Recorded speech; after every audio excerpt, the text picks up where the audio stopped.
펜타곤이 얼어붙었습니다. 이지스함 4척이 막지 못한 호르무즈 해협을 한국 구축함 단 한 척이 평정했기 때문입니다. 미 해군 역사상 초유의 사태가 벌어졌습니다. 212척의 선박을 14시간 동안 단 한 척의 피해도 없이 지켜낸 그날의 기적, 그 충격적인 전말을 지금 공개합니다. 시작하기 전 구독과 좋아요, 그리고 대한민국 화이팅! 댓글로 한국을 응원해주세요. 펜타곤 지하 3층 국가군사지휘센터에 빨간 불이 들어온 건 새벽 4시 17분이었습니다. 저는 침대에서 벌떡 일어났습니다. 국방부 긴급 호출은 28년 동안 수없이 받아봤지만 이번 진동 패턴은 달랐습니다. 3번 연속 울림. 이건 최고 등급 긴급 소집이었습니다. 마지막으로 이 패턴을 본 것은 7년 전이었습니다. 그때는 시리아 화학무기 사태였죠. 저는 제임스 켈러안입니다. 미 국방부 중동 및 아프리카 담당 부차관보로 일하고 있습니다. 쉽게 말하면 중동에서 무슨 일이 터지면 대통령과 국방장관에게 군사적 선택지를 올리는 사람입니다. 28년 전 아나폴리스 해군사관학교를 졸업하고 이지스 구축함 함장까지 지낸 뒤 민간 관료로 전환했습니다. 바다를 직접 누빈 경험이 있는 관료라는 점이 저의 가장 큰 자산이었습니다. 옷을 갈아입고 차에 올라탄 시간이 4분이었습니다. 워싱턴 새벽 도로는 텅 비어 있었습니다. 운전하면서 보안통신 단말기로 첫 번째 브리핑 요약을 읽었습니다. 읽는 순간 핸들을 잡은 손에 힘이 들어갔습니다. 이란 혁명수비대, 호르무즈 해협 전면 봉쇄 선언. 호르무즈 해협. 저는 그 바다를 누구보다 잘 알고 있었습니다. 페르시아만과 오만만을 연결하는 좁은 수로. 가장 좁은 지점의 폭이 겨우 54km에 불과한 바닷길. 하지만 전 세계 석유 공급량의 약 3분의 1이 매일 이 길을 통과합니다. 하루 물동량 2100만 배럴. 금액으로 환산하면 매일 26억 달러어치의 원유가 이 좁은 목을 지나고 있는 셈이었습니다. 그 목을 이란이 틀어막아 버린 겁니다. 펜타곤에 도착하자 지하 3층은 이미 전쟁터 같았습니다. 형광등, 불빛 아래 30명 가까운 인원이 빼곡히 자리를 채우고 있었습니다. 대형 스크린에는 호르무즈 해협 위성 영상이 실시간으로 띄워져 있었고 그 위로 빨간 점들이 번지고 있었습니다. 이란 해안선을 따라 배치된 쾌속정 기지와 드론 발진 거점들이었습니다. 국방장관이 먼저 도착해 있었습니다. 테이블 맨 앞에 앉아 있었고 제 자리는 그 바로 옆이었습니다. 앉자마자 장관이 물었습니다. 켈러안, 상황이 어떤가? 저는 브리핑 자료를 펼치며 답했습니다. 봉쇄 선언 후 6시간이 지났습니다. 이미 해협 양쪽에 280척 이상의 상선이 묶여 있습니다. 유조선, 컨테이너선, 화학물질 운반선까지 전부요. 국제 유가는 장 시작 전인데도 선물 시장에서 배럴당 147달러를 돌파했습니다. 장관의 눈이 좁아졌습니다. 147달러? 하루 만에? 네. 봉쇄가 일주일만 지속되면 글로벌 공급망이 마비됩니다. 아시아 국가들은 전략 비축유를 풀기 시작할 것이고 2주가 넘어가면 일부 국가에서 배급제 논의가 나올 수 있습니다. 방 안의 공기가 무거워졌습니다. 저도 그 무게를 어깨로 느끼고 있었습니다. 하지만 솔직히 말씀드리면 그 순간 저희 속마음에는 불안보다 자신감이 더 컸습니다. 이유는 단순했습니다. 미합 중국 해군이 있었기 때문입니다. 저는 장관을 향해 말했습니다. 장관님, 제호함대가 바레인에 있습니다. 이지스 구축함 4척, 항공모함 전단, 순양함 2척, 지구상에서 가장 강력한 해상 전력이 이미 현장에 배치되어 있습니다. 장관이 고개를 끄덕였습니다. 호위 작전이 가능한가? 가능합니다. 아니, 반드시 해야 합니다. 민간 선박을 호위해서 해협을 통과시키는 겁니다. 우리 이지스함 한 척의 건조 비용이 22억 달러입니다. 한 척이 동시에 수백 개의 표적을 추적하고 탄도미사일도 요격할 수 있습니다. 4척이면 해협 전체를 장악할 수 있습니다. 그때까지 저는 진심으로 그렇게 믿고 있었습니다. 이지스 시스템의 위력을 저는 직접 경험한 사람이었습니다. 함장 시절 이지스 레이더가 지평선 너머의 미사일을 잡아내는 것을 직접 봤습니다. 그 기술에 대한 신뢰는 뼛속까지 박혀 있었죠. 대통령에게 올라간 보고서의 첫 페이지에 저는 이렇게 적었습니다. 미 제호함대 단독 호위 작전으로 해협 통과 가능. 동맹국 지원은 정치적 연대 차원에서 권고하나 군사적으로는 불필요. 28년 경력의 자신감이 담긴 문장이었습니다. 하지만 그로부터 72시간 뒤 저는 그 문장 앞에서 얼굴을 들 수 없게 됩니다. 그때는 아직 그 사실을 몰랐습니다. 호위 작전 명령이 떨어졌습니다. 대통령은 직접 성명을 발표했습니다. 미합 중국은 국제 항행의 자유를 반드시 수호할 것이다. 호르무즈 해협을 통과하는 모든 민간 선박을 보호한다. 강력한 메시지였습니다. 펜타곤 작전실에서 저는 호위 편대 구성을 직접 감독했습니다. 스크린에 편대 배치도가 떴습니다. 4척의 이지스 구축함이 삼각 대형으로 선단 전방과 양측면을 감싸고 항공모함에서 발진한 전투기들이 상공을 순찰하는 구조였습니다. 교과서대로 완벽한 다층 방어 체계였습니다. 작전 총괄은 바레인 주둔 제호함대 사령관 로버트 그레이엄 중장이 맡았습니다. 저와 아나폴리스 동기입니다. 보안 화상 통화에서 그레이엄이 말했습니다. 제임스, 걱정 마라. 우리 이지스 4척이면 해협 전체를 덮고도 남아. 저도 같은 생각이었습니다. 이지스 구축함 한 척의 레이더는 동시에 900개 이상의 표적을 추적할 수 있습니다. 스탠더드 미사일은 250km 밖에서 날아오는 대한미사일도 요격합니다. 4척이면 3,600개의 표적을 동시에 감시하는 셈이었죠. 이란 혁명수비대가 가진 쾌속정이 전부 합쳐봐야 몇백 척이야. 숫자만으로도 이미 게임이 끝난 거지. 그레이엄의 말에 저는 고개를 끄덕였습니다. 화면 너머로 그의 자신감 넘치는 표정이 보였습니다. 28년 해군 인생에서 우리가 공유해온 한 가지 믿음이 있었습니다. 장비의 우위가 곧 전장의 우위라는 것, 그리고 장비에서 미합 중국 해군을 이길 나라는 지구상에 없다는 것이었습니다. 호위 작전 첫째 날 보고가 올라왔을 때 저는 커피를 마시고 있었습니다. 보고 내용을 읽는 순간 커피잔을 내려놓았습니다. 이란 혁명수비대가 쾌속정 30여 척을 동시에 출격시켰습니다. 시속 80km 이상으로 달리는 소형 보트들이 지그재그로 움직이며 사방에서 접근했습니다. 거기에 개조된 민간용 드론 수십 기가 저고도로 날아들었고 어선으로 위장한 공격선까지 섞여 있었습니다. 이지스 시스템이 가동됐습니다. 레이더가 표적을 잡았고 미사일이 발사됐습니다. 하지만 보고서의 다음 문장에서 저는 숨이 멎는 것 같았습니다. 스탠더드 미사일 8발 발사, 명중 2발, 명중률 25%. 저는 그 숫자를 2번 읽었습니다. 세 번째 읽었을 때 손이 미세하게 떨리는 것을 느꼈습니다. 이지스 미사일의 시험 명중률은 90%를 넘습니다. 하지만 시험장의 표적은 예측 가능한 경로로 날아오는 대형 미사일이었습니다. 수면에 바짝 붙어 시속 80km로 지그재그 기동을 하는 작은 보트가 아니었습니다. 한 발에 120만 달러짜리 미사일이 물기둥만 만들고 바다로 사라진 겁니다. 6발이면 720만 달러. 그 돈이 물속으로 들어간 사이에 쾌속정들은 계속 접근하고 있었습니다. 근접 방어 무기가 가동됐습니다. 분당 4,500발을 쏟아붓는 펠렁스 속사포가 불을 뿜었습니다. 몇 척은 격파했습니다. 하지만 동시에 여러 방향에서 달려오는 보트를 전부 막기엔 사각지대가 너무 많았습니다. 첫째 날 결과 호위선단 186척 중 유조선 한 척이 기관실에 직격탄을 맞고 화재가 발생했습니다. 컨테이너선 2척이 드론 파편에 맞아 선체가 손상됐습니다. 호위 작전 첫날에 3척이 피해를 입은 겁니다.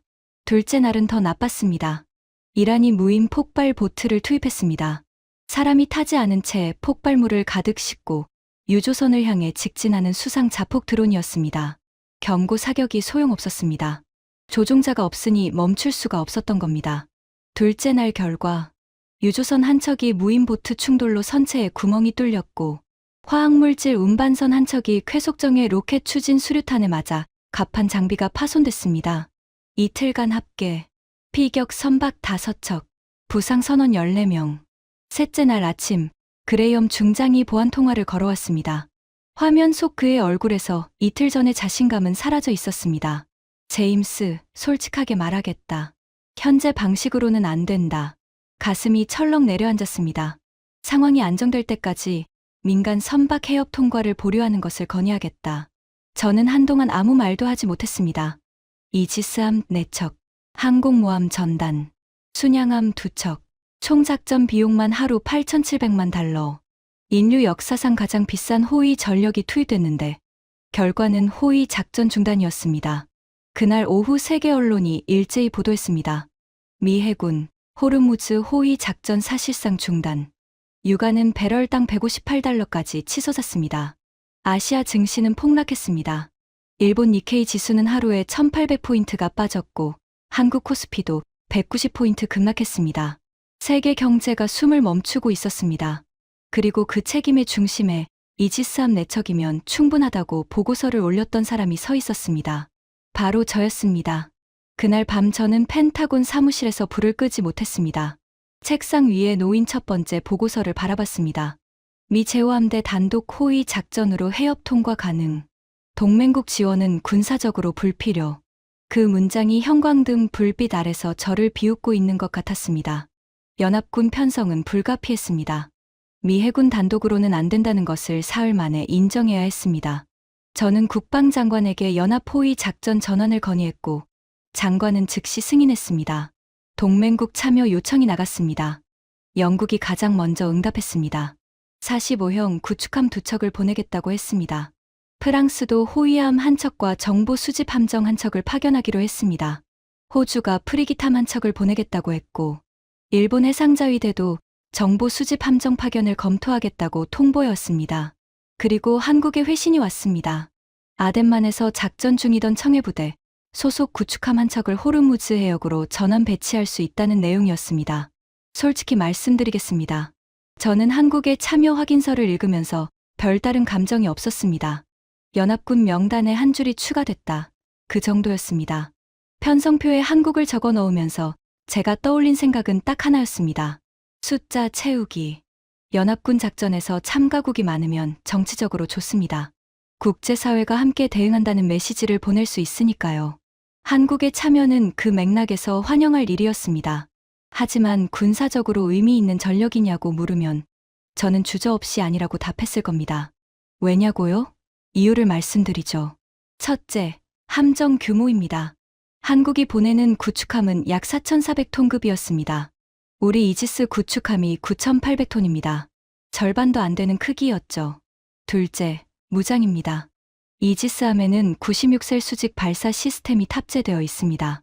한국 구축함에는 그런 시스템이 없었습니다. 76mm 함포함 문과 단거리 방공 미사일, 그리고 대한미사일 정도가 전부였습니다. 셋째, 그리고 이것이 가장 결정적이었는데 경험의 질이었습니다. 한국 청해부대는 아덴만에서 해적을 상대해 왔습니다. 소말리아 해적이요. 소형 보트를 타고 로켓 추진 수류탄을 들고 접근하는 무장 범죄자들이었습니다.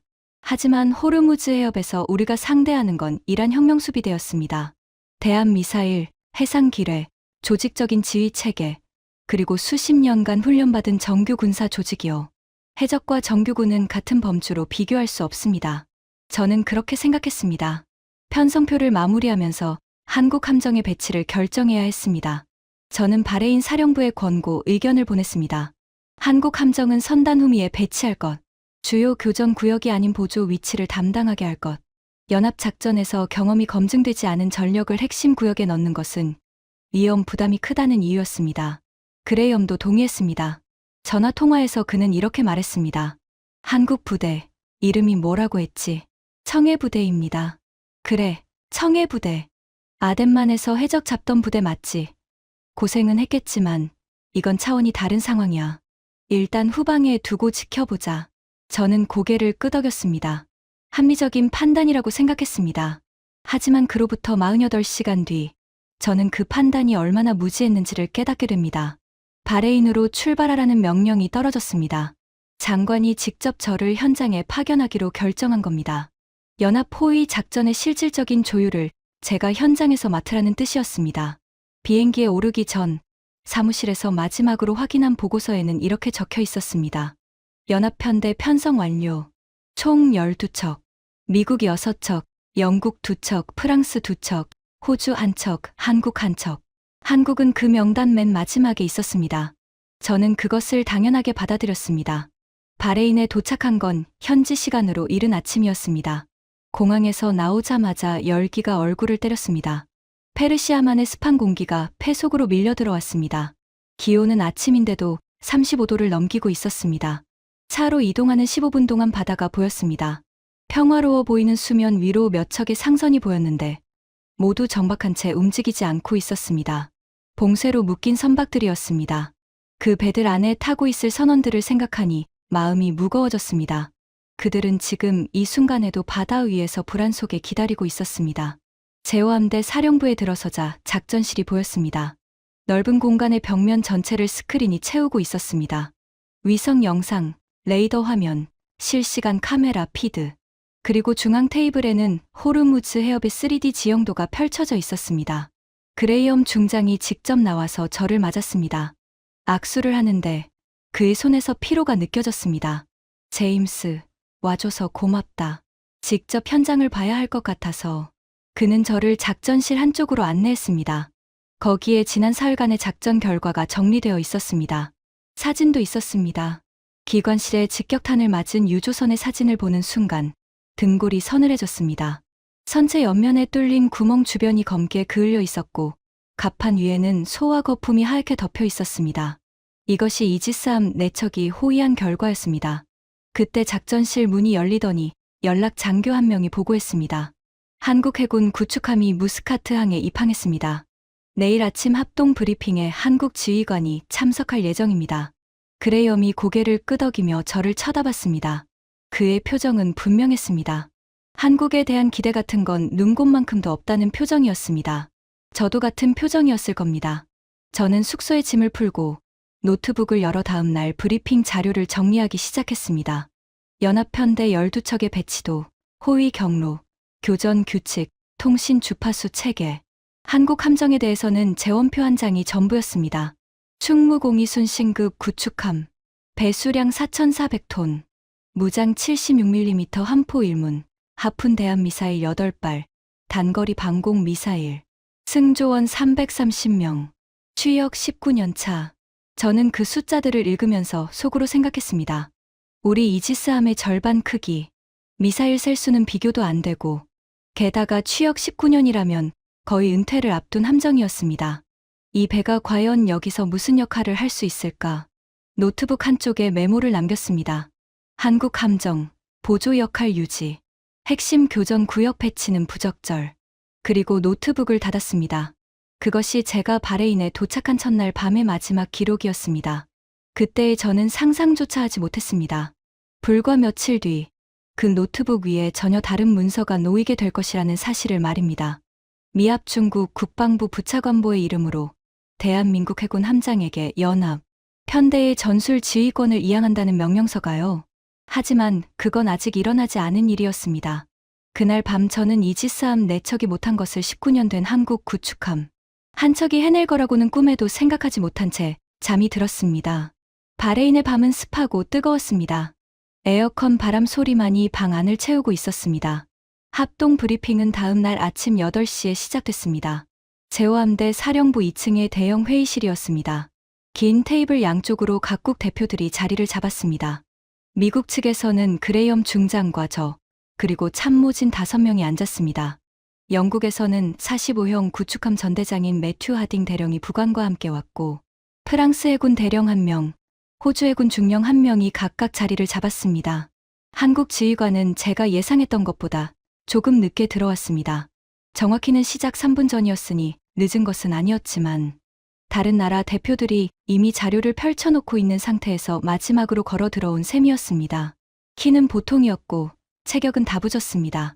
해군 작전복 차림이었는데 다른 나라 장교들처럼 메달이나 장식이 많지 않았습니다.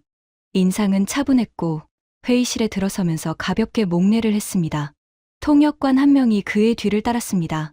저는 그의 이름표를 확인했습니다. 영문으로 직책과 이름이 적혀 있었습니다. 계급은 대령이었습니다. 우리 쪽으로 치면 함장급이죠. 테이블 끝자리에 앉았습니다. 배치도처럼 이 회의실에서도 한국은 맨 끝이었습니다. 브리핑이 시작됐습니다.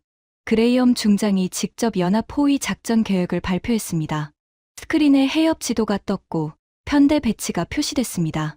이지스 구축함 4척이 선단 전방과 양측면에 삼각 대형으로 배치되고 영국과 프랑스 함정이 중간 방어선을 맞습니다. 호주 프리기탐이 대잠 초계를 담당하고 항공모함 항공단이 상공 어모를 제공합니다. 한국 구축함의 배치는 선단 최움이었습니다. 그레이엄이 그 부분을 설명할 때 잠시 한국 지휘관 쪽을 쳐다봤습니다.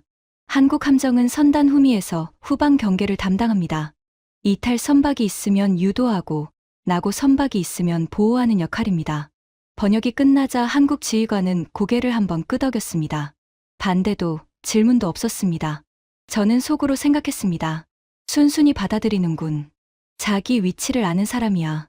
발표가 끝나고 질의응답 시간이 됐습니다. 영국의 하딩 대령이 통신 주파수 통합에 대해 질문했고 프랑스 대표가 교전 규칙의 해석 범위를 물었습니다. 기술적이고 절차적인 질문들이었습니다. 그때 한국 지휘관이 손을 들었습니다. 회의실의 시선이 테이블 끝으로 향했습니다. 저도 고개를 돌렸습니다. 그가 통역관에게 뭔가 말했고 통역관이 입을 열었습니다. 한국 지휘관께서 작전 계획에 대해 한 가지 관찰 사항을 공유하고 싶다고 합니다. 그레이엄이 고개를 끄덕이며 발언을 허가했습니다. 한국 지휘관이 말하기 시작했습니다.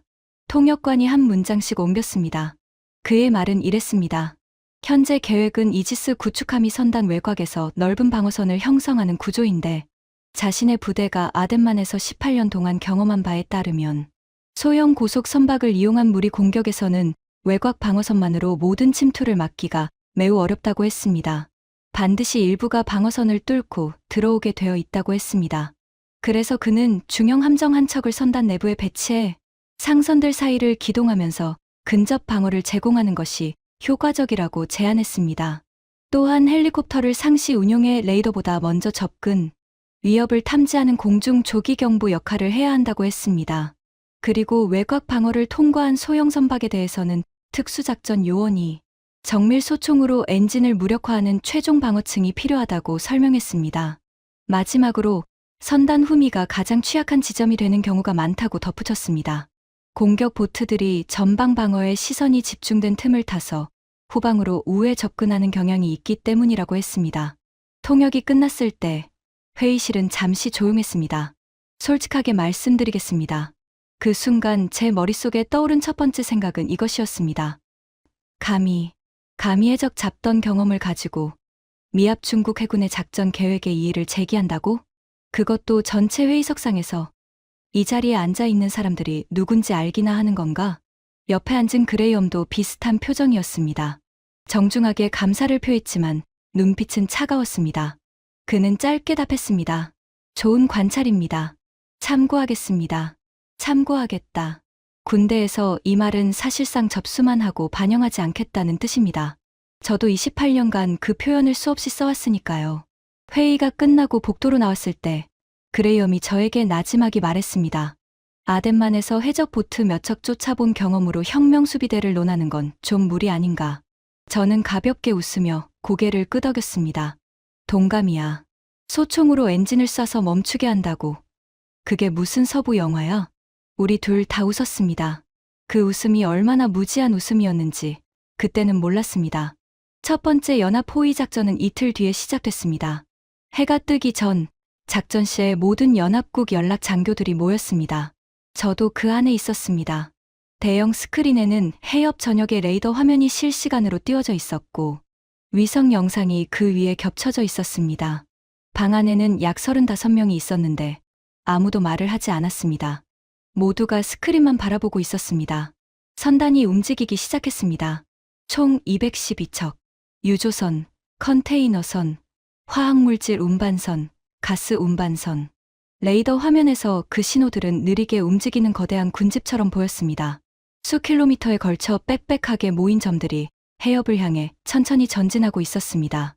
편대는 계획대로 배치됐습니다. 이지스함 4척이 선단 전방과 측면에서 외곽 방어를 맡았습니다. 영국과 프랑스 함정이 중간 구역을 담당했고 호주 프리기탐이 좌측 통로를 지키고 있었습니다. 그리고 선단 맨 뒤에 한국 구축함이 후미를 따르고 있었습니다. 레이더 화면에서 보면 다른 함정들보다 약간 작아 보이는 점 하나에 불과했습니다. 오전 9시 37분. 레이더 운용병이 외쳤습니다. 접촉 신호. 다수. 이란 해안에서 빠르게 움직이는 작은 점들이 레이더를 채우기 시작했습니다. 초기 집계, 쾌속정 28척.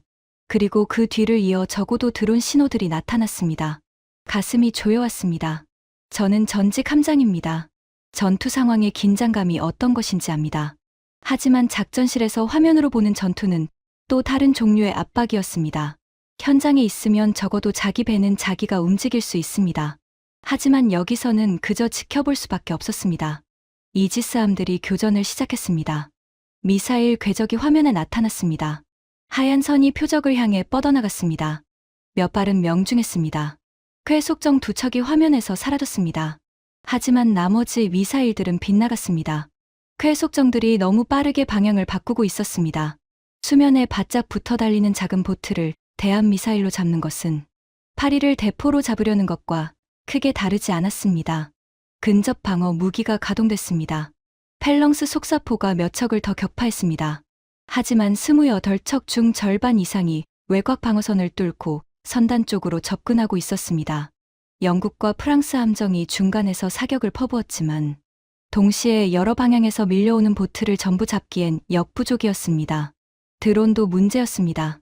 저고도로 날아오는 소형 드론은 레이더에 잡히는 시점이 너무 늦었습니다. 방공 미사일이 발사됐지만 발사 시점에 이미 드론이 선단 상공에 진입해 있는 경우도 있었습니다. 오전 10시 12분 첫 번째 피해 보고가 들어왔습니다. 선단 중앙부에 있던 컨테이너선 한 척이 드론 파편에 맞아 갑판 크레인이 파손됐습니다. 부상자는 없었지만 선장이 긴급 통신으로 상황을 보고하는 음성이 스피커를 통해 작전실에 울려 퍼졌습니다. 목소리에 공포가 실려 있었습니다. 10시 28분 두 번째 피해. 선단 좌측면에 있던 화학물질 운반선이 쾌속정의 로켓 추진 수류탄에 맞았습니다. 선체 외판이 찢어졌고 다행히 화물탱크까지는 관통하지 않았지만 선원 3명이 파편에 맞아 부상을 입었습니다. 저는 이를 악물었습니다. 지난번과 같은 패턴이 반복되고 있었습니다. 이지스 시스템은 대형 미사일 요격에는 세계 최고였지만 수면 위를 벌떼처럼 밀려오는 소형 고속 표적에는 최적화되어 있지 않았습니다. 그때 화면 한 구석에서 뭔가 달라지고 있었습니다. 선단 후미에 배치된 한국 구축함이 움직이기 시작한 겁니다. 배정된 위치에서 벗어나 속력을 올리더니 선단 후방을 가로지르며 위치를 이동했습니다. 한국 함정이 향한 곳은 선단 후미 좌측이었습니다. 그쪽에서 이란 쾌속정 4척이 상선 3척을 향해 접근하고 있었습니다. 한국 구축함이 쾌속정과 상선 사이에 자기 선체를 밀어넣었습니다. 직접 차단에 나선 겁니다. 그리고 76mm 한 포가 발사되기 시작했습니다. 저는 화면에서 눈을 떼지 못했습니다. 한 포의 사격 방식이 우리와 달랐습니다. 우리 이지스함의 127mm 한 포는 넓은 범위에 제압 사격을 퍼붓는 방식으로 운용됩니다. 하지만 한국 한 포는 한 발 정확하게 쏘고 있었습니다. 표적은 쾌속정의 선체가 아니었습니다. 엔진이었습니다. 선미 부분, 그러니까 베이맨 뒷부분에 있는 선회기를 정확히 노리고 있었습니다. 7분 만에 쾌속정 4척 중 3척이 수면 위에서 멈춰섰습니다. 폭발하지 않았습니다. 그냥 동력을 잃고 물 위에 떠 있었습니다. 나머지 한 척은 방향을 바꿔 달아났습니다. 후미 상선 3척은 피해 없이 그 구간을 통과했습니다. 작전실에서 한국 함정 구역의 상황 보고가 올라왔습니다. 단 한 줄이었습니다. 한국 담당 구역, 피해 선박 제로. 저는 그 한 줄을 보고 잠시 아무 생각이 나지 않았습니다. 오후까지 전투가 계속됐습니다. 이란은 2차례 더 공격을 퍼부었고 선단 전체에서 크고 작은 교전이 이어졌습니다. 하루가 끝났을 때 작전실에서 전체 피해 집계를 시작했습니다. 결과는 이랬습니다. 미국 담당 구역, 피격 선박 2척, 경미한 손상 3척, 부상 선원 7명. 영국 담당 구역, 피격 선박 1척, 경미한 손상 1척, 프랑스 담당 구역, 경미한 손상 2척, 한국 담당 구역, 피해 제로. 그 숫자를 확인하는데 5초가 걸렸습니다. 하지만 그 5초 동안 제 머릿속에서는 28년간의 해군 경력이 흔들리는 소리가 들렸습니다. 22억 달러짜리 이지스 구축함 4척이 지키지 못한 것을 4,400톤짜리 한국 구축함 한 척이 해냈습니다. 저는 그 숫자 앞에서 한동안 말을 잃었습니다. 이틀째 작전이 시작됐습니다. 이란은 전날보다 공격 강도를 높였습니다. 쾌속정 숫자가 늘었고 드론 공격이 더 조직적으로 바뀌었습니다. 하지만 가장 큰 변화는 무인 폭발 보트의 본격적인 투입이었습니다.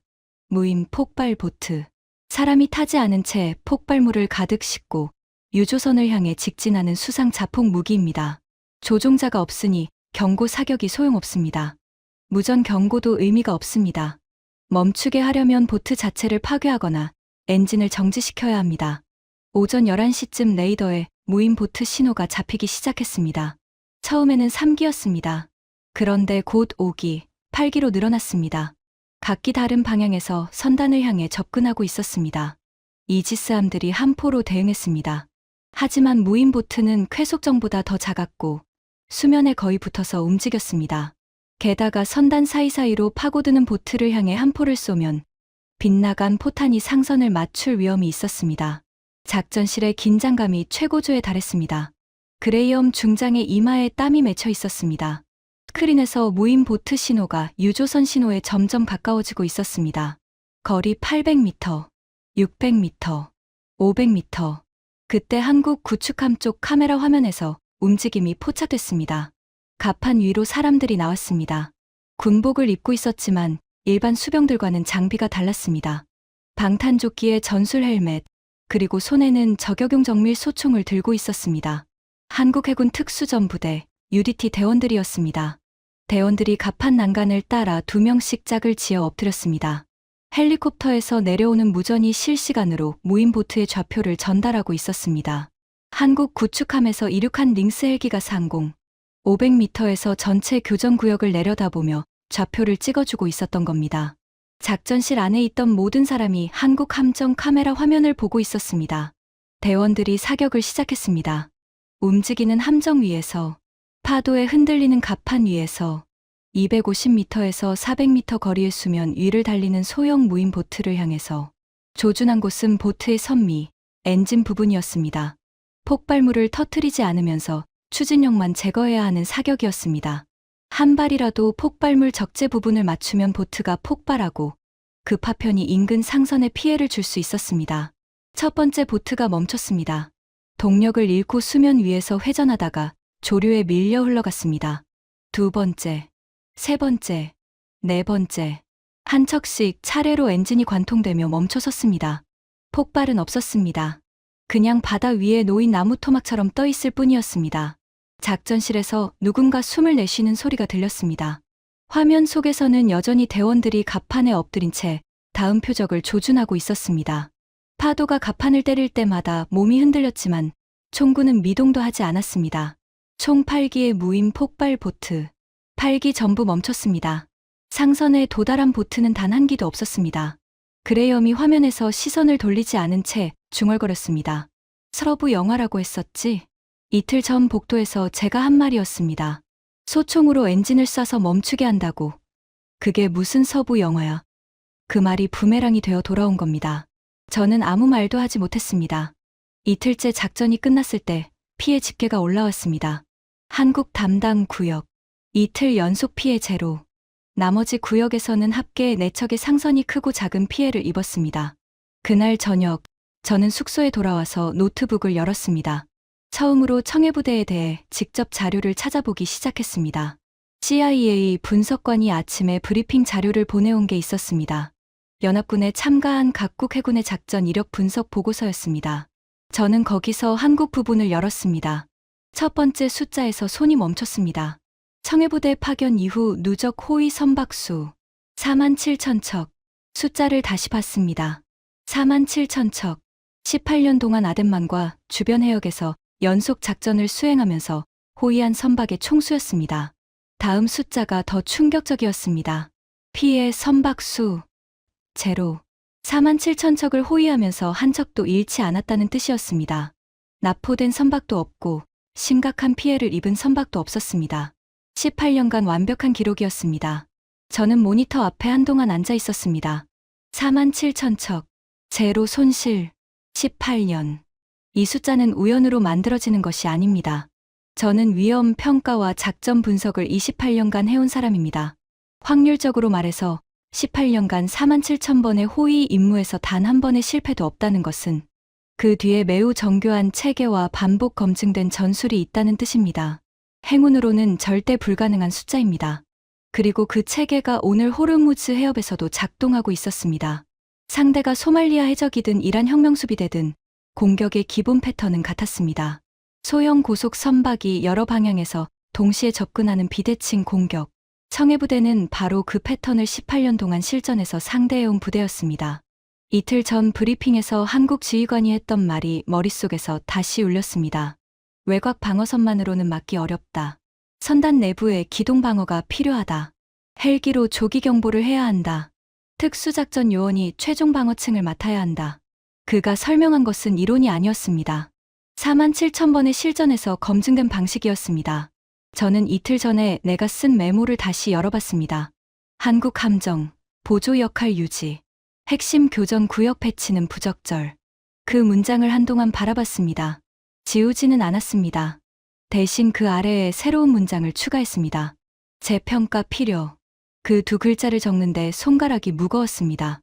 28년간 쌓아온 판단 기준이 흔들리는 순간이었기 때문입니다. 셋째 날 새벽 4시, 보안 통신 단말기가 울렸습니다. 화면에 뜬 발신자를 보고 잠이 확 깼습니다. 백악관이었습니다. 대통령 안보보좌관이 먼저 말을 꺼냈습니다. 켈러안, 지금 대통령께서 직접 상황을 듣고 싶어 하신다. 바로 연결한다. 심장이 빠르게 뛰기 시작했습니다. 국방부 부차관보가 대통령과 직접 통화하는 것은 흔한 일이 아닙니다. 보통은 장관을 통해서 또는 안보보좌관을 통해서 보고가 올라가고 지시가 내려옵니다. 대통령이 직접 현장 관료에게 전화한다는 것은 그만큼 상황이 심각하다는 뜻이었습니다. 대통령의 목소리가 들렸습니다. 켈러안. 예, 대통령님. 보고서는 읽었다. 이지스함 4척의 항모 전단까지 투입했는데 이틀째 상선이 피격되고 있어. 그런데 한국 구축함 한 척이 맡은 구역에서는 피해가 0이라고? 그렇습니다. 대통령님. 잠시 침묵이 흘렀습니다. 그리고 대통령이 물었습니다. 낮지만 분명한 목소리였습니다. 왜 한국만 되는 거야? 그 질문이 고막을 때린 순간 저는 대답할 말이 없었습니다. 아나폴리스 4년, 해군 장교 15년, 국방부 관료 13년, 도합 28년의 경력이 그 한마디 앞에서 무력해졌습니다. 켈러안. 확인 중입니다. 대통령님. 한국 부대의 작전 방식을 분석하고 있습니다. 빨리 답을 찾아. 그리고 한 가지 더. 말씀하십시오. 되는 방법이 있으면 그 방법을 써. 깃발 색깔은 신경 쓰지 마. 선박을 지켜내는 게 먼저야. 통화가 끝났습니다. 저는 통신 단말기를 내려놓고 한동안 움직이지 않았습니다. 되는 방법이 있으면 그 방법을 써. 깃발 색깔은 신경 쓰지 마. 대통령의 그 말이 의미하는 것이 무엇인지 저는 정확히 알고 있었습니다. 하지만 그것을 실행에 옮기려면 먼저 제 안에 무언가를 넘어야 했습니다. 저는 옷을 갈아입고 사령부로 향했습니다. 아직 날이 밝기 전이었습니다. 도착하자마자 작전실 옆 분석실로 갔습니다. CIA 분석관과 해군 정보장교가 야근 중이었습니다. 저는 그들에게 청해부대의 모든 작전 기록을 요청했습니다. 자료가 쏟아졌습니다. 첫 번째로 읽은 것은 아덴만 여명작전 보고서였습니다. 소말리아 해적이 한국 화학물질 운반선을 납치했을 때 청해부대가 투입된 구출 작전이었습니다. UDT 특수전 대원들이 해적이 점거한 선박에 접근해 돌입했고 18분 만에 선원 21명 전원을 구출했습니다. 한국 측 사망자 없음. 해적 전원 제압. 두 번째로 읽은 것은 호위 작전 교전 기록 모음이었습니다. 18년간 해적 접근 시도가 수백 회 있었습니다. 매번 쾌속정 여러 척이 동시에 여러 방향에서 접근했고 청해부대는 매번 그것을 막아냈습니다. 방법은 항상 같았습니다. 헬기가 먼저 발견하고 함포가 중거리에서 차단하고 특수작전 대원이 근거리에서 최종 대응. 3중 방어 체계였습니다. 세 번째로 읽은 것은 교대 파견 기록이었습니다. 한국은 6개월마다 부대를 교대해 보냈습니다. 매 파견마다 새로운 승조원이 투입됐지만 체계는 동일했습니다. 교대에도 결과가 바뀌지 않았습니다. 47,000척, 제로 손실. 이것은 특정 지휘관의 능력이 아니라 부대 전체에 내재된 시스템이라는 뜻이었습니다. 새벽 내내 자료를 읽었습니다. 창밖이 밝아오고 있었습니다. 바레인의 새벽빛이 작전실 유리창을 통해 들어왔습니다. 저는 의자에 기대어 천장을 바라봤습니다. 28년간 저는 한 가지를 믿어왔습니다. 해전에서 승리를 결정짓는 것은 장비의 세대라고. 더 큰 레이더, 더 정밀한 미사일, 더 두꺼운 장갑, 더 비싼 함정이 이긴다고. 미합 중국 해군이 세계 최강인 이유는 세계에서 가장 비싼 함정을 가장 많이 가지고 있기 때문이라고. 하지만 지금 눈앞에 펼쳐진 데이터는 전혀 다른 이야기를 하고 있었습니다. 우리 이지스함 한 척의 건조 비용은 22억 달러입니다. 한국 구축함은 약 3억 달러입니다. 우리 미사일 한 발이 120만 달러인데 한국 한 포탄 한 발은 몇백 달러에 불과합니다. 비용으로 따지면 우리가 70배 이상 비싼 장비를 운용하고 있었습니다. 그런데 결과는 정반대였습니다. 더 비싸고, 더 크고, 더 첨단인 우리 쪽에서 피해가 나고 있었고, 더 작고, 더 오래되고, 더 싼 한국 쪽에서 피해가 제로였습니다. 그 차이를 만드는 것이 무엇인지 저는 이제 알고 있었습니다. 장비가 아니었습니다. 경험이었습니다. 18년간 실전에서 같은 유형의 위협을 반복해서 상대하면서 쌓아온 대응 체계. 시뮬레이션이 아니라 실제 바다에서, 실제 총알이 날아오는 상황에서 검증된 방식. 통하지 않는 것은 즉시 버리고, 통하는 것은 반복하면서 더 정교하게 다듬은 결과. 그것이 47,000척 무손실이라는 숫자의 본질이었습니다. 대통령의 질문에 대한 답이 머릿속에서 완성되고 있었습니다. 왜 한국만 되는가? 그들이 더 뛰어나서가 아닙니다. 이미 해본 사람들이기 때문입니다. 18년 동안 47,000번을 해봤기 때문입니다. 셋째 날 오후, 선단이 해협의 가장 좁은 구간으로 접근하고 있었습니다. 이 구간이 왜 위험한지 설명드리겠습니다. 항로 폭이 10km도 되지 않습니다. 한쪽에는 이란 해안이 바로 붙어 있고 반대쪽에는 오만 영해가 있습니다. 212척의 선박이 이 좁은 수로를 일렬로 통과해야 합니다. 속도를 올릴 수도 없고 회피 기동도 불가능합니다. 공격자에게는 꿈의 표적이었습니다. 느리고 예측 가능하고 피할 수 없는 표적. 이란은 바로 이 순간을 위해 전력을 아껴두고 있었습니다. 오후 4시 53분. 레이더 화면이 빨간색으로 가득 찼습니다. 이란 해안 곳곳에서 동시에 출격한 신호들이 화면을 뒤덮었습니다. 초기 집계만으로 쾌속정 35척 이상. 그 뒤를 이어 들어온 신호가 최소 25기. 그리고 수면 잡음 속에서 무인 폭발 보트 신호가 확인되기 시작했습니다. 12기 이상이었습니다. 작전실이 얼어붙었습니다. 3시간 전 전투로 이미 탄약을 상당량 소모한 상태였습니다. 이지스함의 수직 발사관에 남은 미사일 수가 제한적이었고 펠렁스 속사포의 탄약도 보충이 필요한 상태였습니다. 그 상태에서 3일간 가장 큰 규모의 공격이 들어온 겁니다. 그레이엄 중장이 저를 쳐다봤습니다. 그의 눈에서 저는 이런 메시지를 읽었습니다. 이대로는 안 된다. 저도 같은 생각이었습니다. 이 공격을 기존 방식으로 막으면 피해가 불가피했습니다. 선단에 아직 178척이 좁은 수로 안에 남아 있었습니다. 유조선, 가스 운반선, 위험화물 운반선. 한 척이라도 대형 사고가 나면 해협 자체가 막혀버릴 수 있었습니다. 이틀간의 데이터가 머릿속에서 빠르게 정리되고 있었습니다. 한국 구역 피해 제로, 3중 방어 체계, 헬기 조기 경보, 함포 정밀 차단, UDT 최종 방어, 47,000척, 18년. 그리고 오늘 새벽 대통령의 말. 되는 방법이 있으면 그 방법을 써. 깃발 색깔은 신경 쓰지 마. 저는 결심했습니다. 그레이엄에게 다가가서 낮은 목소리로 말했습니다. 로버트, 전술 지휘를 한국에 넘기자. 그레이엄의 눈이 커졌습니다. 뭐라고? 지난 이틀간 피해 제로를 기록한 유일한 함정이야. 이 공격을 막으려면 이 방법밖에 없어. 제임스, 자네가 지금 무슨 말을 하는지 알고 있는 거야? 미합 중국 해군 편대의 전술 지휘권을 동맹국 대령에게 넘기라고. 그것도 4,400톤짜리 구축함 함장에게. 데이터가 그렇게 말하고 있어. 이건 전례가 없어. 전례가 없는 상황이니까 전례가 없는 결정을 해야 하는 거야. 그레이엄이 잠시 입을 다물었습니다. 스크린에서는 쾌속정 신호들이 선단을 향해 빠르게 접근하고 있었습니다. 시간이 없었습니다. 저는 작전실 한쪽에 있는 보안 통신실로 걸어갔습니다. 펜타곤 국방장관실의 직통 회선을 열었습니다. 3분 만에 장관의 승인이 떨어졌습니다. 대통령에게 이미 보고가 올라가 있었고 대통령의 지시도 이미 내려와 있었습니다. 현장 지휘관의 판단을 존중한다. 저는 명령서를 작성했습니다. 노트북을 열고 공식 서식에 맞춰 한 글자 타이핑했습니다.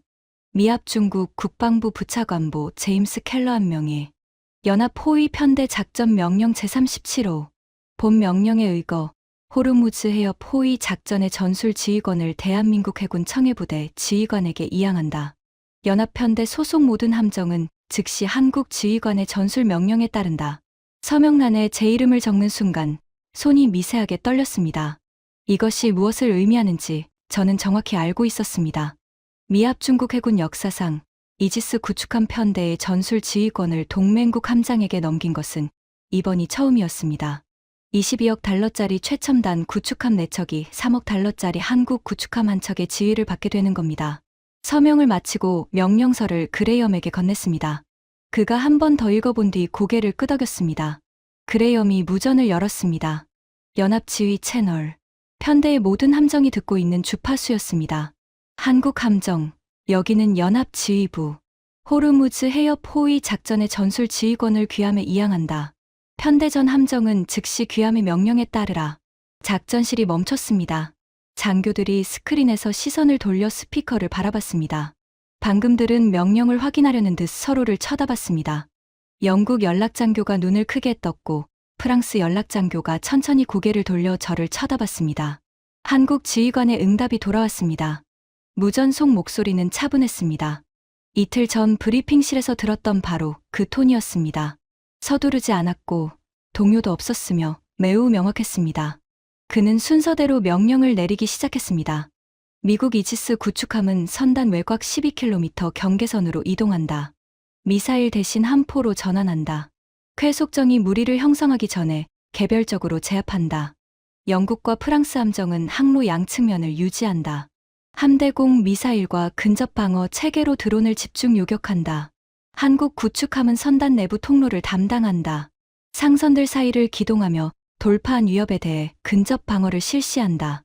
링스 헬기는 최대 고도로 상승해 교전 구역 전체의 좌표를 모든 연합 함정에 동시 전달한다. 저는 그 명령을 듣는 순간 깨달았습니다. 이것은 첫날 브리핑에서 그가 제안했던 바로 그 계획이었습니다. 그때 우리가 참고하겠다고 넘겨버린 그 방식이었습니다. 그는 이미 이틀 전에 답을 알고 있었습니다. 47,000번의 경험이 알려준 답이었습니다. 그리고 지금 3일간 가장 큰 공격이 밀려오는 한가운데서 연합군 전체를 등에 업고 그 답을 실행하고 있었습니다. 이지스함들이 외곽으로 이동했습니다. 이번에는 미사일 대신 함포를 사용했습니다. 쾌속정들이 무리를 형성하기 전에 개별적으로 타격했습니다. 이것이 결정적인 차이를 만들었습니다. 무리 공격의 핵심은 여러 방향에서 동시에 하나의 지점으로 수렴하는 것인데 수렴하기 전에 개별로 격파하면 공격의 위력이 크게 줄어듭니다. 영국과 프랑스 함정이 드론을 집중 요격했습니다. 링스 헬기가 실시간으로 모든 드론의 위치를 전달하고 있었기 때문에 함정들은 갑자기 나타나는 표적이 아니라 이미 위치가 파악된 표적을 상대하고 있었습니다. 요격 성공률이 눈에 띄게 올라갔습니다. 한국 구축함은 선단 내부를 누비며 돌파한 위협을 하나씩 처리했습니다. 76mm 함포가 쾌속정의 엔진을 정확히 관통했고 UDT 대원들이 무인 폭발 보트의 추진력을 제거했습니다. 작전실에서 저는 화면을 보며 서 있었습니다. 모든 것이 하나의 톱니바퀴처럼 맞물려 돌아가고 있었습니다. 각 함정이 자기 역할에 집중하고 전체 그림은 한국 지휘관의 명령으로 조율되고 있었습니다. 전투는 28분간 이어졌습니다. 이란 쾌속정들이 물러나기 시작했습니다. 남은 보트들은 해안으로 돌아갔고 드론 공격은 산발적인 수준으로 줄어들었습니다. 무인 폭발 보트들은 전부 엔진이 정지된 채 조류에 밀려 흘러가고 있었습니다. 좁은 수로 안에 남아있던 178척의 상선이 해협을 빠져나왔습니다. 한 척씩 한 척씩 좁은 항로를 지나 5만만의 넓은 바다로 나왔습니다. 마지막 상선이 해협 출구를 통과한 시간은 오후 7시 12분이었습니다. 스크린에서 신호들이 좁은 수로를 벗어나 넓은 바다로 퍼져나가는 모습이 보였습니다. 14시간의 호위 작전이었습니다. 피해 집계가 올라왔습니다. 저는 그 숫자를 읽기 전에 이미 알고 있었습니다. 한국 지휘관이 전술 지휘를 맡은 이후의 숫자를요. 전술 지휘권 이양 후 교전 결과 선체 관통 제로, 인명 피해 제로, 손실 또는 이탈 선박 제로, 212척이 들어가서 212척이 나왔습니다. 작전실이 조용해졌습니다. 그리고 누군가 박수를 치기 시작했습니다. 한 명이, 두 명이, 그리고 방 안의 모든 사람이 함께 박수를 치고 있었습니다. 미국 장교들, 영국 연락관, 프랑스 참모, CIA 분석관. 14시간 이상을 깨어 있으면서 선단이 과연 통과할 수 있을지 진심으로 걱정했던 사람들이 자리에서 일어나 박수를 치고 있었습니다. 그레이엄 중장이 제 어깨를 잡았습니다. 그의 눈이 붉어져 있었습니다. 28년 동기의 얼굴에서 그런 표정을 본 것은 처음이었습니다. 제임스, 자네가 옳았어. 저는 고개를 저었습니다. 내가 옳았던 게 아니야. 처음부터 답은 거기 있었어. 우리가 보지 못했을 뿐이지. 그 말을 하는 순간 제 목소리가 떨리는 것을 느꼈습니다. 소식은 빠르게 퍼졌습니다. 작전이 끝난 지 1시간도 지나지 않아 연합군 공보실이 짧은 성명을 발표했습니다. 호르무즈 해협 연합 포위 작전 성공. 선단 212척 전략 무사 통과. 그 성명이 나가자마자 세계가 반응하기 시작했습니다.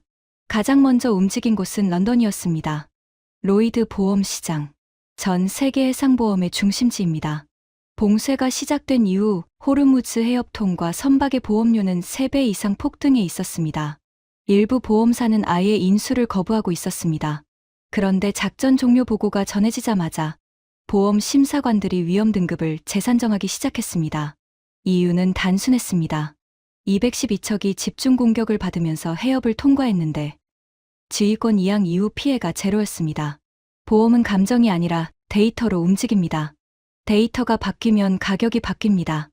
열흘 안에 호르무즈 해협 통과 보험료가 거의 정상 수준으로 돌아왔습니다. 그 보험료 하락이 의미하는 것은 전 세계 해운업계가 한국 해군의 호위 능력을 공식적으로 신뢰한다는 뜻이었습니다. 다음으로 움직인 곳은 도쿄였습니다. 작전 다음 날 아침 일본 정부가 공식 성명을 발표했습니다. 저는 사령부 통신 피드를 통해 그 문서를 읽었습니다. 외교 문서치고는 표현이 매우 직접적이었습니다. 일본 정부는 대한민국 해군 청해부대가 일본의 에너지, 수송로를 지켜냈다고 명시했습니다. 그리고 한국 해군과 승조원들에게 공식 감사를 전한다고 적혀 있었습니다. 일본은 석유 수입의 거의 전부를 페르시아만에 의존합니다. 그중 상당량이 호르무즈 해협을 통과합니다. 선단에 포함됐던 일본행 유조선만 해도 17척이었습니다. 만약 그 유조선들이 피격됐다면 일본의 정유소와 발전소가 직접적인 타격을 받았을 겁니다. 일본 정부는 무엇이 지켜졌는지 정확히 알고 있었습니다.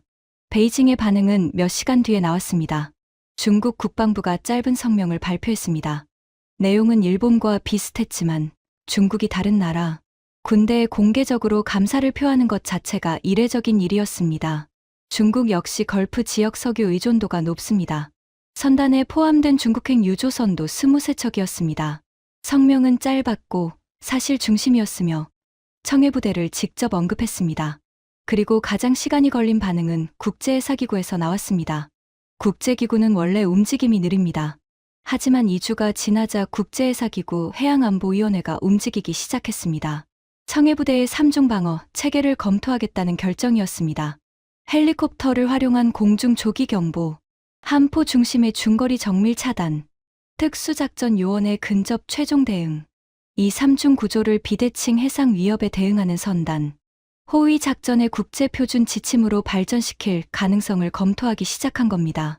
연합군 브리핑실에서 처음에 참고하겠습니다라고 넘겨버렸던 한국의 제안이 이제 국제표준으로 논의되고 있었습니다. 하지만 저에게 가장 깊이 남은 순간은 그 어떤 공식 성명보다도 작전, 다음 날 아침에 있었던 사후 결산 브리핑이었습니다. 회의실에 한국 지휘관과 그의 부장, 링스 헬기 승무원장이 함께 들어왔습니다. 미군 측에서는 그레이엄 중장과 참모진, 그리고 저를 포함한 선임 장교 8명이 긴 테이블을 채우고 있었습니다. 분위기는 첫 브리핑 때와 완전히 달랐습니다. 사흘 전에는 한국 지휘관이 테이블 맨 끝에 앉았습니다. 지금은 그레이엄 바로 옆자리가 비워져 있었고 그레이엄이 직접 그 자리를 권했습니다. 브리핑은 시간순으로 작전을 분석하며 진행됐습니다. 제가 전술 지휘권 이양 명령서에 서명했던 순간이 언급됐을 때 미군 참모 한 명이 한국 지휘관에게 질문했습니다. 첫 브리핑에서 후위 임무를 받았을 때 이 작전이 이렇게 전개될 것을 예상했느냐는 질문이었습니다. 한국 지휘관은 잠시 생각했습니다. 그리고 통역관을 통해 답했습니다. 구체적인 상황의 흐름을 예측한 것은 아니었다고 말했습니다. 하지만 계획된 방어 방식이 무리 공격에 어려움을 겪을 것이라는 점은 예상했다고 했습니다. 그 상황을 이미 여러 번 경험했기 때문이라고 했습니다. 그래서 첫 브리핑에서 의견을 말씀드렸고, 받아들여지지 않았을 때는 주어진 임무 안에서 최선을 다하는 데 집중했다고 했습니다. 그리고 이렇게 덧붙였습니다. 결과는 결국 스스로 말해줄 거라고 생각했습니다. 회의실이 조용해졌습니다. 아무도 바로 대답하지 않았습니다. 저는 그 문장을 노트에 한 글자도 빠뜨리지 않고 적었습니다. 그 말은 펜타곤에 제출할 최종 보고서에 반드시 들어가야 했습니다. 결과는 결국 스스로 말해줄 거라고 생각했습니다. 그 말 속에는 18년간 47,000척을 지켜온 사람의 확신이 담겨 있었습니다. 조급하게 증명하려 하지 않아도 되는 사람만이 할 수 있는 말이었습니다. 귀국 비행기는 바레인에서 워싱턴까지 14시간이었습니다. 저는 그 14시간 동안 보고서를 완성했습니다. 국방장관에게 직접 브리핑할 자료였고, 이후 백악관 안보회의에도 상정될 문서였습니다. 보고서의 핵심 결론은 3가지였습니다. 첫째, 좁은 수로에서 고속 소형 선박을 이용한 비대칭 공격에 대해서는 미사일 중심의 원거리 방어보다 함포 중심의 근접 정밀 방어가 훨씬 효과적이다. 둘째, 공중 조기 경보와 함포 방어를 통합하면 수상 및 공중, 비대칭 위협에 대한 대응 성공률이 기존 방식 대비 현저히 높아진다. 셋째, 무인 수상 장비에 대한 정밀 소총, 교전 훈련을 받은 특수작전 요원은 다른 어떤 무기 체계도 대체할 수 없는 최종 방어층을 제공한다. 그리고 이 3가지 결론은 전부 한국 해군 청해부대가 18년 동안 실전에서 쌓아온 방식을 가리키고 있었습니다. 보고서 마지막 페이지에 저는 한 문단을 추가했습니다. 공식 보고서에 개인적 소회를 넣는 것은 관례가 아닙니다. 하지만 이번만은 써야 한다고 생각했습니다. 본 작전에서 가장 중요한 교훈은 전술적 발견이 아니라 평가 기준의 오류에 대한 인식입니다. 우리는 함정의 배수량, 미사일 셀수, 레이더 성능, 건조 비용 등 장비 사양을 기준으로 전력을 평가해 왔습니다. 그 기준에 따르면 한국 구축함은 우리 이지스함의 보조 전력에 불과합니다. 그러나 실전 결과는 정반대였습니다. 이는 우리의 평가 체계가 실전 경험의 축적이라는 가장 중요한 변수를 과소평가하고 있음을 보여줍니다.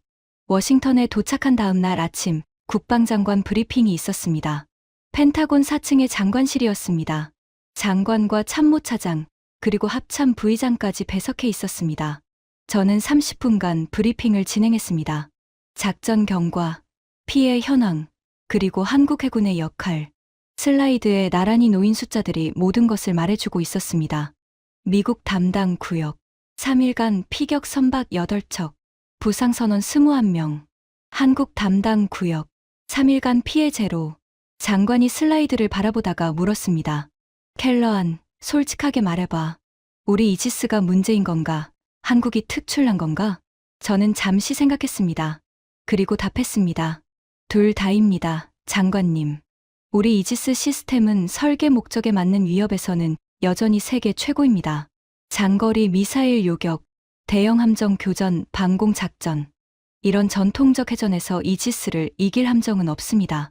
하지만 호르무즈에서 벌어진 것은 전통적 해전이 아니었습니다. 수면에 붙어 달리는 소형 보트, 적어도 드론, 무인 자폭 장비.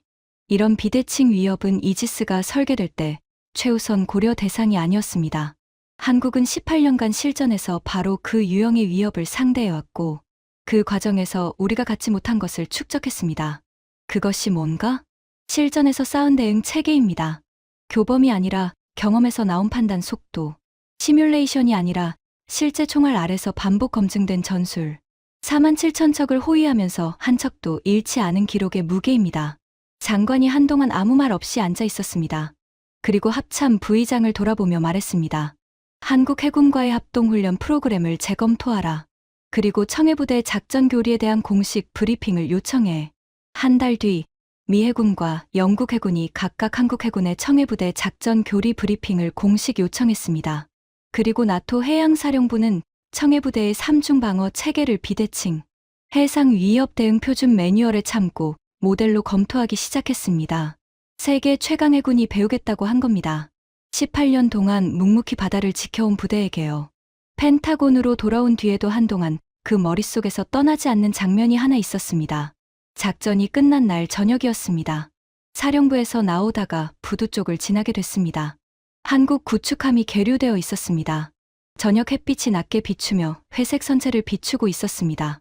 사흘 전 처음 봤을 때와 다를 것이 없는 모습이었습니다. 4,400톤의 실용적인 군함. 군데군데 페인트가 벗겨진 흔적. 특별한 깃발도 없었고 축하 행사도 없었습니다. 갑판 위에서 승조원들이 일하고 있었습니다. 76mm 함포 포탑의 덮개를 열고 부품을 점검하는 사람들이 보였습니다. 헬기 갑판에서는 링스 헬기의 로터를 확인하고 있었습니다. 선미 쪽에서는 통신 장비 케이블을 정리하는 수병들이 있었습니다. 아무도 축하하고 있지 않았습니다. 사진을 찍거나 포즈를 취하는 사람도 없었습니다. 그들은 그저 다음 임무를 준비하고 있었습니다. 18년 동안 어떤 항구에서든 어떤 작전 뒤에서든 항상 해왔을 같은 작업이었습니다. 한 젊은 수병이 잠시 손을 멈추고 바다를 바라보고 있었습니다. 바로 전날 자신의 배가 싸웠던 그 해협 방향이었습니다. 잠깐 바라보더니 다시 고개를 숙이고 작업으로 돌아갔습니다.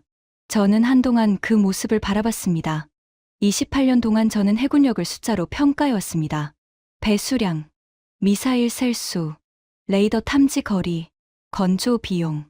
그 숫자들이 클수록 강하다고 믿었습니다. 그리고 그 기준으로 한국 구축함을 보조 전력으로 분류했습니다.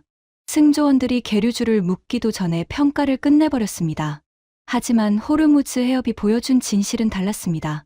22억 달러짜리 이지스함 4척이 못 지킨 것을 3억 달러짜리 한국 구축함 한 척이 해냈습니다.